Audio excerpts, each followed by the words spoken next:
rack preparation takes, because we are going to have more than 200 racks for this election. So we have to prepare all of them. We haven't done it. It's only 29 days to the Anambra governorship election.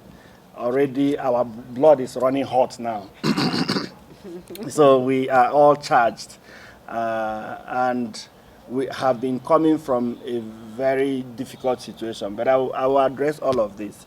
But I know that it will be interesting to look at the basic information about, electoral information about Anambra State, especially since many of the organizations here will be in Anambra in the coming weeks, basically as observers and to provide all sorts of support. So it will be interesting to know some of the basic information.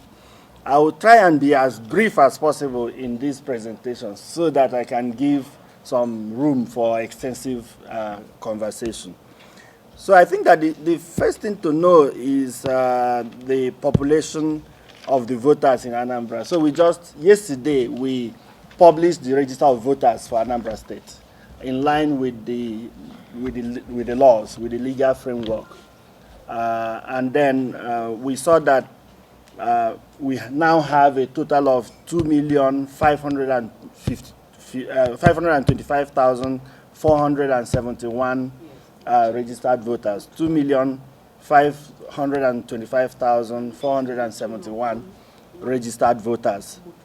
So that's the register that we'll be going into the election with in the next few weeks. And if you do basic analysis of this, what it shows is a consistent growth in the voting population in Anambra State. You can walk back to 2013, and Anambra fits into what the Americans will call midterm elections, because they have governorship election that sits in between the 4 terms of the electoral cycle. So if you walk through 2013, in the last 8 years, a total of 740,935 registered voters have been added into the register from 2013 to now in the last 8 years. So 2013, we had 1,784,536, 178,536 in 2013. In 2015, 2013 was the governorship election that produced the outgoing governor. He served he served 2 times. Then 2015 was the general election. So we have 1,963,173, 1,963,173 registered voters. So we had an increase of about 178,000 between 2013 and 2015. And then it continued to grow that way. In 2017, we had 2,158,171. That's 2,158,171. Again, an increase of 194,000 from the previous register. Then in 2019, we had 2,447,996. That's 2,447,996. And that gave the highest increase we have seen over the time.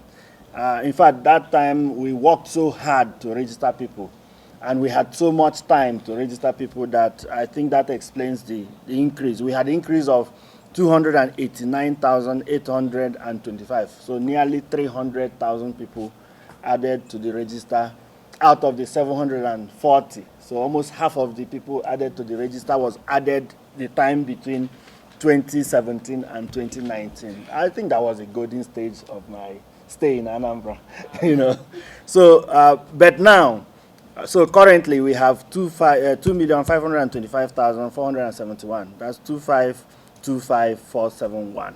So it's a mere increase of, this is the lowest actually, of 77,475 that we were able to. But of course, this can be explained. We had registration for a very short period. Registration started in June and ended in August, unlike the previous period. And of course, it ran at the local government level for quite almost 80% of the time. It was only for 1 week to the end of the registration that we were able to mobilize to to the RA level. But that mobilization was quite substantial because we had 22 registration locations at the local government level. That's the 21 local government plus the state office, 22 center locations. But when we mobilized to the RA level, it became 22 plus 326. So that's a scientists will call it quantum leap. That was quantum leap, and much of these 77,000 registered within that 1 week. So that's what the register looks like. I wouldn't go into the details of giving all the, but just to give you a sense of what the register looks like. This election is going to be unique because it will be the first election that INEC will be conducting with the new set of polling units. That has its own challenges I will talk about if we have time. So early this year, we were able to convert the voting points in Anambra into polling units, much of them. So we have 1,112 new polling units added to 4,608 polling units that we had previously, bringing it to a total of 5,720. So we are going into this election with 5,720 polling units. So it will be useful for your own planning in terms of your observation. 5,720. If you want to get additional information, in Anambra, I got this because I also use it for planning. There are 1,281 towns and villages within Anambra State. So 1,281 towns and villages. In the major towns of Oka, Onitsha, and Nnewi, you have 414 streets. So you can also use it in your planning. And then we have 326 RAs. I will call it in INEC, but people call it wards. 326 in Anambra, and these are all they all converge within 21 local governments that make up the state.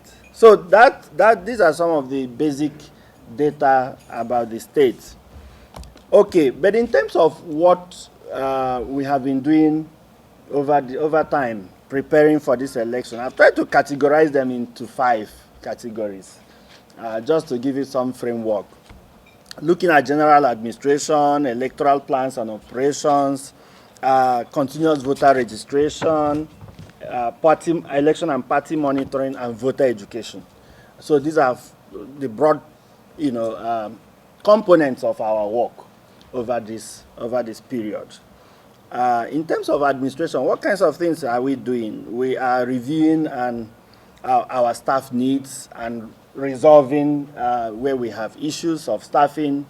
What we have done is to try to decentralize staffing and make sure that we take care of each of these 326 wards. Somebody has to be responsible for each of them because that's actually where the election takes place. Yes. On the average, a ward will have up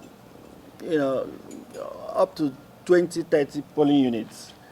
So the person that is responsible for the ward or for the RA in our own language is responsible for the polling units within the RA, responsible for the rack centers racks within the RA, responsible for the polling unit, for the collation centers within the RA. So these are the basic electoral infrastructure so we take care of them. We engage with the people at that level because that's the starting point of our electoral build-up. So we have made sure that in some cases, we have to pull some together. In some cases, we have to find more people to look at them. For example, Obosi is a very large ward. Not acceptable to them at all. Can we close our schools for 3 days because of it? There are 164 polling units in Obosi. 164? 164 polling units. So it's quite large, So in that kind of situation, you have to get more people to work in that kind of RA. So we have identified infrastructural needs and how to meet them. We are working on them. It's a work in progress. We have part of our infrastructure. In fact, if you come to the office as of today, there are civil works going on everywhere because our offices were basically destroyed in May. But it also affects other offices. I remember clearly during the NSAS protest, we lost 3 offices in Newi, Idemili, and partly Ekusigo. We have managed to recover them and then, finalizing works on them. But we have been exposed to all sorts of attacks by criminals. 2 local governments in Ayamelum and Anambra East, criminals boggled the office and took away everything in them. So we have to restore all of this. So it's really a difficult environment that we are dealing with. So we are preparing for election. We are rebuilding infrastructure at the same time. Okay, but in addition to this, as part of the administration, we are doing internal capacity building and trying to prepare ourselves internally to the work we need to do. We have created something we call ANEP, Anambra Election Project Plan, which is more like supporting, domesticating the INEC Election Management Support Center, EMSC. So we drew from EMSC and localized it such that on daily basis, we can have a chart. I wish I could demonstrate this, but I didn't remember what time I could have made a demonstration of it. So we have a chart that prompts us on daily basis what we need to be doing. Of course, we are not able to do all that we're expected to do, but it leaves you with an information that something hasn't been done. So it flags you with red for what hasn't been done and with green for what has been done. And with white for what we don't know how to do. So there are many, I have to be frank.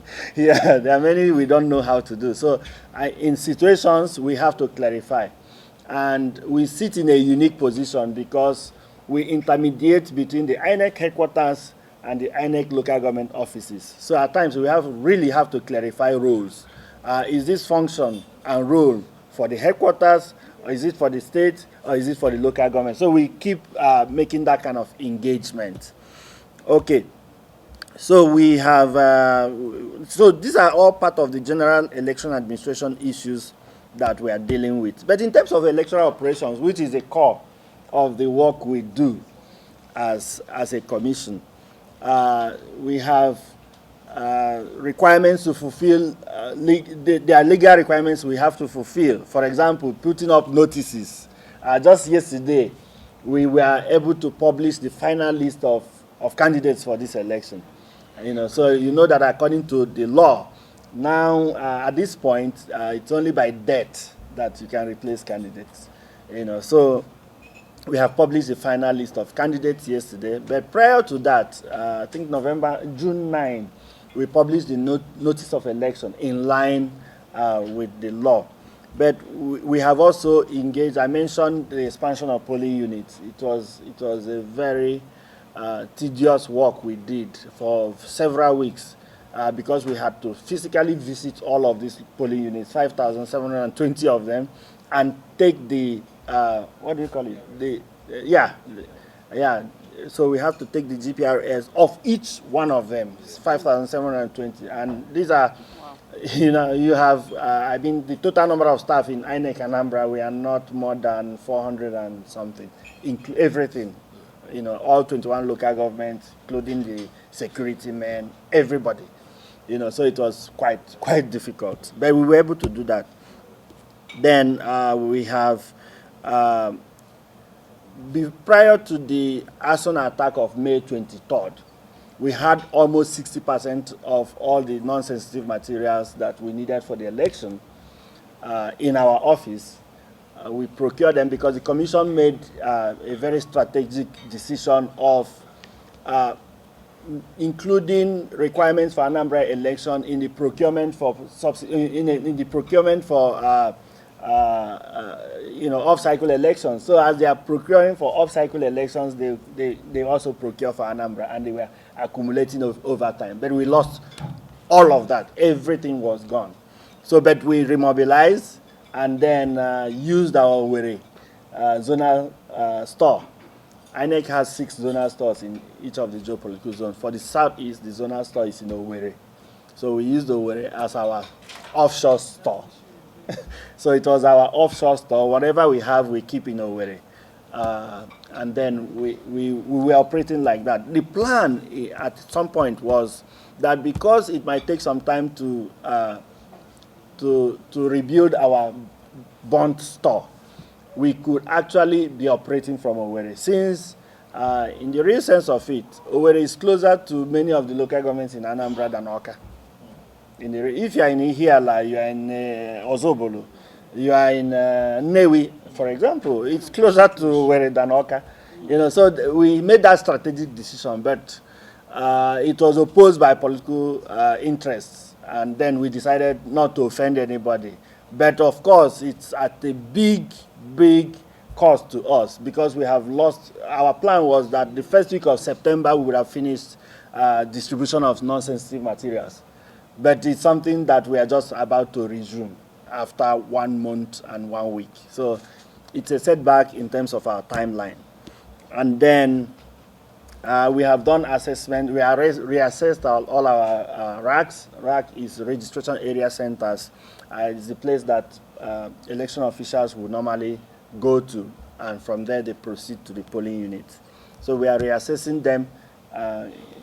We have many things taking many things into consideration, particularly the security of our officials. So we are reassessing them in terms of that.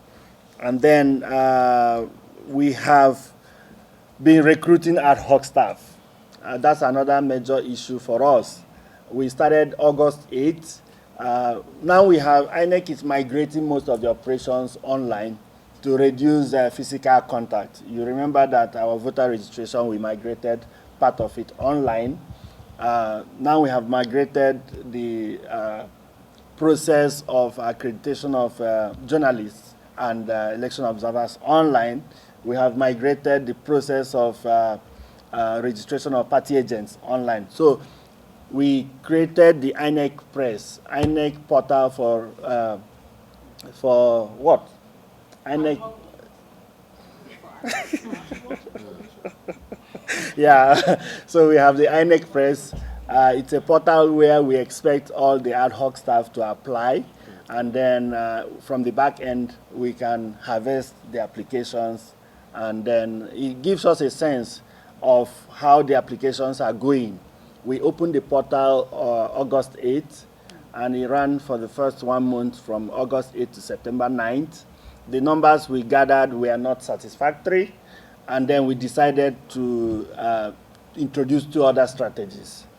One, we reopened the portal, and then we now started making what we call outreach engagement. So we go to specific locations where we are trying to pull ad hoc staff. For example, we expect that federal tertiary institutions are major source. It's a pool where you can draw students that work as ad hoc staff. In fact, actually, the assistant presiding officers, APOs, are usually largely students. So we have gone on outreach to many of the locations. For example, Nnamdi Azikiwe University, Oko, Federal Polytechnic Oko, and Federal College of Education in Umunze. So we've gone on outreach programs. We just to attract them and to raise interest in the work we do. And then we use that opportunity to conduct what we call route training. Route training is basically providing some semblance of the training we are going to do, but in a simple form, so that people can stir up people's interest. We are hoping that will encourage people to apply. So while we were doing this, we reopened the portal again to encourage people to apply. So now we have closed the portal for ad hoc staff recruitment. We know that on the training days, the training is going to happen from 19th to 21st of October. And we know that there will be many gate crashers because that's how Nigerians operate. So we are also trying to now create a Google Doc. For those who are not able to use the portal, we'll create a Google Doc and then we'll use it to mobilize them. So in total, we are expecting nearly 26,000 ad hoc staff to do this election. It's a simple calculation. Just do 5,720 times 4. That it gives you, it's already in the neighborhood. And then if you add the collation officers, the supervisory presiding officers, and all the other staff, the rack managers, it takes it to nearly 26,000 ad hoc staff. So it's quite a lot to mobilize. But we are working to make sure that we have all of this. So in terms of the continuous voter registration, I don't need to say much about this. We have concluded the continuous voter registration. We have published the register yesterday. So what now remains basically is to print. The printing has started this morning of the manual register, because that manual register is also required by law. So we have to fulfill that requirement. So we are printing it. In fact, it's ongoing this morning. And then the printing of the PVCs is also ongoing. So these are all that are required. After they are printed, we will issue PVCs to the owners, and then know that we have completed the process of CVR. We have many activities. We haven't done well with voter education and with party monitoring. Of course, we have reasons for that. Part of our strategy for voter education is to engage the media, is to engage in outdoor enlightenment activities. But they have been very, very slow takeoff of outdoor activities because of fear of insecurity in many places. We are doing the much we can do, but the tempo hasn't been the way we expect. And it's not just for INEC, but also you see that reflecting in the activities of the political parties. In fact, some people accustom me sometimes and say, why are the parties not campaigning? I say, are they not campaigning? So I don't know. But for many people, they think that the parties are not campaigning enough the way they used to. But I explained to the person that it depends on the strategy. You can campaign in many ways. Our sense of campaign is rally. But parties are not open. Many of them are not open to rallies. I have seen one mega rally in this whole period. Actually, on August 8th, the window for campaigns opened. But I haven't seen any major rally. But I think they are campaigning in other ways. For example, there's media campaign. You just put on the radio, it's all over the place. And another example is engagement. So you see people attend meetings of church groups, meeting of women groups, meeting of all sorts of groups, to engage. And that's a form of campaign. But I mean, in terms of the one that takes you out there in the public, there's been slow progress with that. So it also affected us because we have been very cautious of where we go to. So we haven't seen much of outdoor activities. We have used mainly the media broadcasts, jingles, and all of that. That's the much we could do. And then, of course, periodic press conferences. We have also been trying as much as possible to engage stakeholders. But of course, you know that it's difficult because we don't have many people to do that. So if you do engagement with civil, today is gone. You can't do more than 2 engagements in one day. And of course, you can't do engagements because you have other activities to take care of. So, but generally, the voter education program hasn't gone the way we expect it to go. So it's a slow point for us. It's not something we're happy about. We have also had not much progress with election and party monitoring. There are basically 2 things we do, or 3 things. One, we monitor primaries. That we did effectively in May. But we go beyond monitoring. We monitor campaigns, but there haven't been much campaigns to monitor. So and then we monitor campaign finance, and they are all linked together. So these are the 3 elements of monitoring that we usually conduct, but there haven't been so much in this regard. Okay, so what are outstanding issues for us? And this is the one that gives sleepless nights to many of us. One, we have the non-sensitive materials as one outstanding issues. But we are dealing with that. We are hoping that in the coming days we'll be able to do what is required, batch and distribute to the LGS so that they can batch and distribute to the PU level. So the way we do it is that we put together everything that is required to conduct an election in an election bag and prepare it. So there will be 5,720 of them, such that once a presiding officer picks that bag, everything you need for the election is in that bag. So, and these are elements. Some of them are 6,000 in number. Some of them are 12,000 in number. So you have to divide them into pieces. So it's quite a lot of work that a few people are going to do. You know, that's why we will normally start that process early. And then if you discover that in the process of procurement or supply, something is missing, you can raise alarm. But now we are at the nick of the time. So if there's any mistake, we don't have any room for recovery. You know, so that's actually why we are worried. You know, and then we haven't finalized the transportation arrangement. We are working on it. We will require up to 3,800 buses, 14-seater buses, to be able to lift nearly 26,000 people. That's a lot, you know. So we have been making arrangements. Initially, our approach is to use, we signed an MOU with the major transport unions, NURTW and the NATO, National Association of Road Transport Owners. You know, but we know that these are national bodies, but at the states, the engagement is usually different. It's not the way it operates at the national. So what we have decided is to diversify our engagement. This is the core engagement, but at the side, we are also engaging fleet owners, and we have a lot of them in Anambra State. You have fleets like trackers with more than 700 buses. You have fleet like GUO has a lot of buses. So we have, working with the Federal Road Safety Commission, we have compiled this and we are engaging them independently so that we can have a fallback. If one approach fails, we will have a fallback.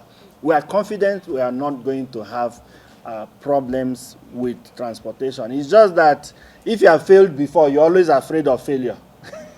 We have failed in transportation in 2017. It was a major, major issue. And I will explain what happened in 2017. In 2017, we made all the arrangements, paid out money early for this engagement. But that was the early period of no election in Anambra. So many of the transporters, many of them are, I don't know, I will accuse them. Many of them are either sympathetic or even members of the, you know. So last minute, many of them renege, either return the money or disappear with the money. Last minute, on the eve of the election. So what do you do in that position? So we had to reach out to Delta State, Enugu State to find vehicles that on the eve of the election. You know, so we are mindful of that. And we don't want to be beaten twice, you know. So we are very shy this time, you know. So that's why we are diversifying our approach so we can find fallback in case that there's any disappointment. Rack preparation takes, you know, because we are going to have more than 200 racks for this election. So we have to prepare all of them with all that we need. We haven't done that. It's a work in progress, but we have time because it's something that we will need on the 5th of November. So we are working within timeline. Training is going to be difficult because of the number involved, 26,000. We had already written the state government to make available all the, we have identified schools that where we're going to do the training within the 21 local government and in the state capital. So we have approached the state government to release these schools. So what it means is that they might actually shut down school for the public schools on that day, on the days. It's actually 3 days for us to be able to manage this number.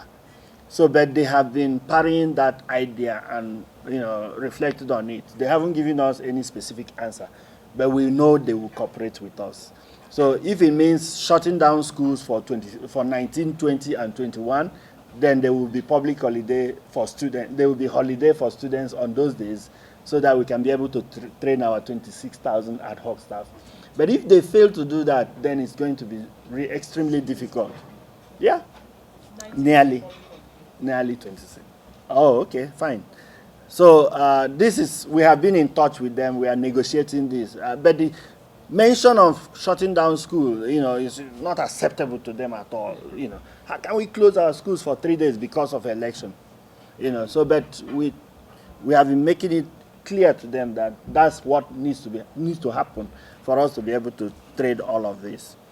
And then the high point of all of this, security arrangements, is something that is a major headache for all of us. I have issues around security, but I think I will keep some of them and then we'll discuss within, if the media will excuse us. Linkages in these questions. But let me address the easy ones first. Location of sensitive materials. Onyebuchi from this day was asking. I think you didn't get it right. What we were discussing was the non-sensitive materials. And what are these? Face mask, hand sanitizer, twine, paper, pen, sellotape, gum, these kind of things. Indelible ink, vests. So that's what we keep in our store. And the story, like I told before, was that because our store was destroyed during an arson attack in May, we now started using Owerri zonal store as our offshore store. And that store is located in Owerri, and it has been in Owerri since it was established. And then we took an initial decision that since we are not sure when the contractors are going to complete restoration work in our office, we can actually begin to distribute some of these things from the Owerri office. And that caused a bit of a stir because some of the political interests were not happy with that decision. But we decided to pull back from that move in order to make sure that we accommodate the interest of everybody. Everyone has to be comfortable with the process. We have to listen to the concerns of all the stakeholders. But non-sensitive material, the process of managing non-sensitive material is so clear. Basically, it's handled by the Central Bank of Nigeria. What we know is that once we have a timeline which we have given to them, and they work according to this timeline. And basically, the way it works is that Monday before the election, we expect that these materials would have been in the nearest central bank branch, which is the Oka branch. That's the one that is closest to us. And this is my 4th election in Anambra, actually. And that's how it has happened in all of that. So they call our attention once it is there. And once it is there, normally we go to their vaults with a list of what we expect and confirm that what they have is what we need. And that is it. Usually Thursday before the election, we invite the stakeholders and we bring out these materials and we distribute it in the presence of all the stakeholders. That's sensitive materials. But the non-sensitive is usually what we deal with in our stores. So I think that that needs to be clarified because many journalists, even in Anambra, don't seem to understand what the issue is with this. And then the other question is whether we are prepared for this election. And we were trying to insinuate that my presentation gave a bleak picture that we are not prepared. That's not what I have said. I'm speaking to the civil society colleagues and I'm telling them the true situation of things. And in our timeline, there's nothing in our timeline that indicates that we are running behind schedule. Nothing. If the election will come next week, we'll be able to deliver that election. Okay, so we are prepared. We have all the materials we need. We are working within time, within the schedule, and we are hoping that the environment will be conducive for us to be able to deliver this election. And then confidence in election. I have confidence in election security. We have been meeting frequently at the level of the Interagency Consultative Committee on Election Security. which is a body I have the privilege of chairing.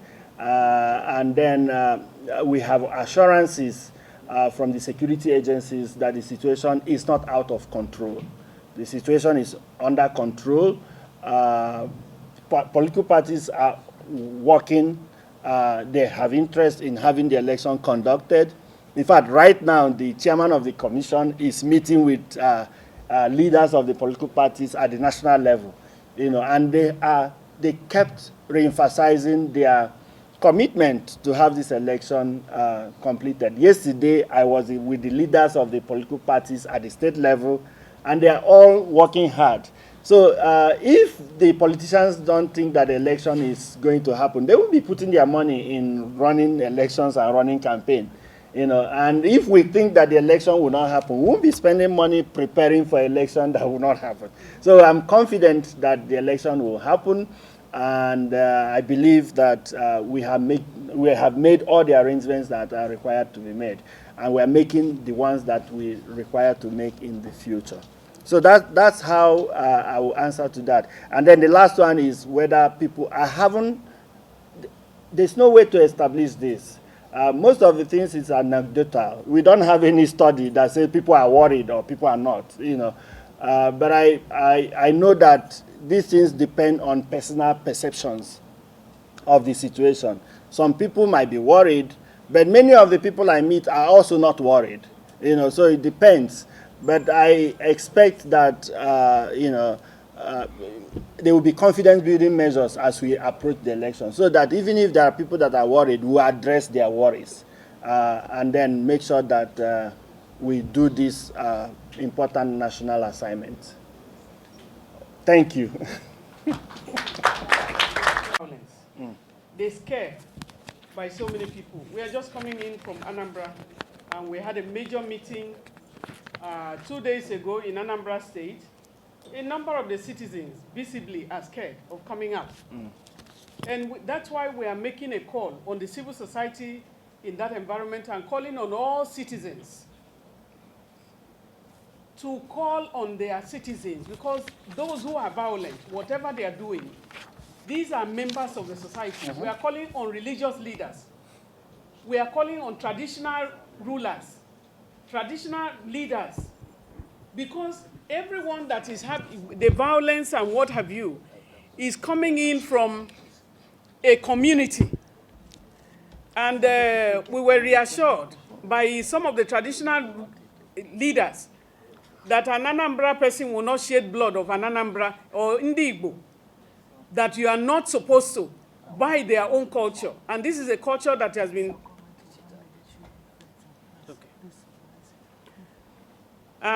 So what we are calling on is end to the violence, and let citizens participate, because your participation is your participation. Your voting is your participation in the electoral process, in democracy itself. We need citizens to participate. And we are calling on all those who may be inhibiting others to please free everyone, because they also, you need to be part of the process that will change the course of leadership. You can't change the course of leadership unless you are able to vote. And if you are not voting, we are calling on the political class also to get themselves together, because it is important that people come out and vote. If you have nothing to hide, what we are looking for in this election is one vote, one count. And Anambra State has a history of the lowest voting, population in the country. The last election is only 25%. 22? One was 22, another one, the last one, 25. And so we are having it being lowered. And what that means is that in a population of about 6 million, and you have about 400 people voting to bring in the governor, it doesn't tell of Anambra. And what we are saying is, change the narrative. The country will come to Anambra come November 6th. Change the narrative. Anambra people are beautiful people. We need that narrative change. Show us the kind of people. These are the scientists. There's so many, so many positive things that is happening. So we want to thank you, members of the press, gentlemen of the press, for coming in Our colleagues will continue the meeting. We now want to excuse the media and continue our meeting. But we want to thank you for being part of the process.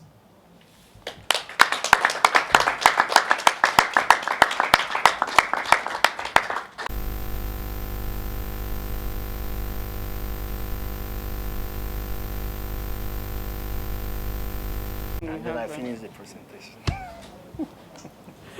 Thank you. Thanks for checking out SYMFONI on YouTube. Please be sure to subscribe and like our videos for updates.